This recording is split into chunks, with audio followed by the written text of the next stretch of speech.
తెలంగాణ పోరాటం వెనకాల ఆనాడు ఏ సినిమా హీరో లేరని సామాన్య ప్రజలే ఉన్నారన్నారు ఎమ్మెల్సీ కోదండరాం. నాగేశ్వర్ తన అభిప్రాయం చెప్పినందుకే ఏపీలో కేసులు పెట్టారని గుర్తు చేశారు. తెలంగాణను వ్యతిరేకించిన వారు ఇప్పుడు అస్తిత్వంపై దాడి చేస్తే ఊరుకునేది లేదన్నారు.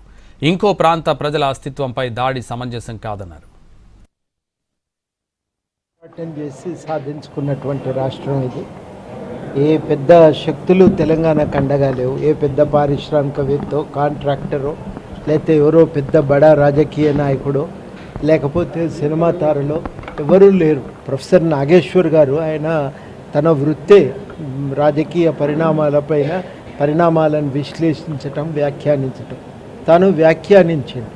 ఆయన ఒక అభిప్రాయాన్ని వ్యక్తం చేసినప్పుడు దానికి విమర్శలు చెప్పవచ్చు, వ్యతిరేకించవచ్చు నచ్చకపోతే.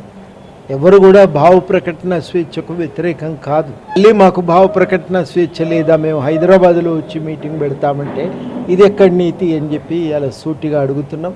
కేవలం అది ఒకటే కాదు, తెలంగాణను వ్యతిరేకించి తెలంగాణకు ఆ రోజు స్పష్టంగా తెలంగాణ రాష్ట్ర ప్రజలు అనేక త్యాగాలతో పోరాడుతుంటే ఆ పోరాటానికి దూరంగా నిలబడి ఉన్నవాళ్ళు ఇవాళ తెలంగాణలో వచ్చి తెలంగాణ యొక్క అస్తిత్వం మీద ఒక దాడికి పూనుకోవటం ఇది ఏమాత్రం కూడా సహించరానటువంటి విషయం. ఇది ఇంకొక ప్రాంత ప్రజల యొక్క ఆకాంక్షల మీద దాడి చేయటం, వారి యొక్క సాంస్కృతిక అస్తిత్వాన్ని దెబ్బగొట్టే విధంగా వ్యవహరించటం అయితే సమర్థనీయం కాదు. మనందరం కూడా చాలా పోరాటం చేసి సాధించుకున్నటువంటి రాష్ట్రం ఇది.